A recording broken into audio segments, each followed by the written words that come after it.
யார் வழியில், எந்த வழியில் உறவுகளில், தந்தை வழியோ தாய் வழியோ எந்த உறவுகளிலிருந்து மணமகளோ மணமகனோ வருவாங்க அப்படிங்கிறத ஜாதகத்தை பார்த்து சொல்ல முடியுமாங்க ஐயா? கண்டிப்பாக சொல்லலாங்க. ஜாதகத்தில் சொல்ல முடியாத விஷயங்கள் அப்படின்றது எதுவும் கிடையாது.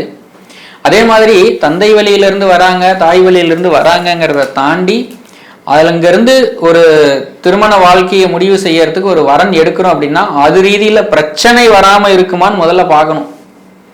இப்போ ஒருத்தருக்கு 7ஆம் அதிபதி சூரியனோட சம்பந்தப்படுது அப்படின்னா அது தந்தை வழியில இருந்து கண்டிப்பா வரன் அமையறதுக்கான வாய்ப்புகள் இருக்கு அப்படின்னு சொல்லலாம்.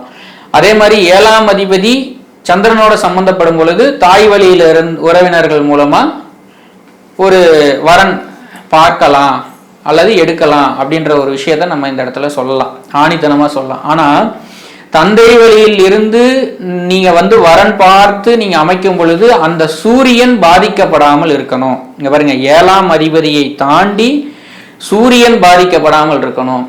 தாய் வழியிலிருந்து ஒரு வரன் எடுக்கிறீங்க அப்படின்னா சந்திரன் பாதிப்படையாம இருக்கணும். சந்திரன் ராகு கேதுவோட சேர்றது, நீசம் பெறாம இருக்கிறது, இந்த மாதிரியான விஷயங்கள். சந்திரன் பலவீனமா இருந்தது அப்படின்னா கண்டிப்பா அந்த தாய் வழியில இருந்து நம்ம வரன் எடுக்கக்கூடாது, அதை அவாய்ட் பண்ணிக்கணும்.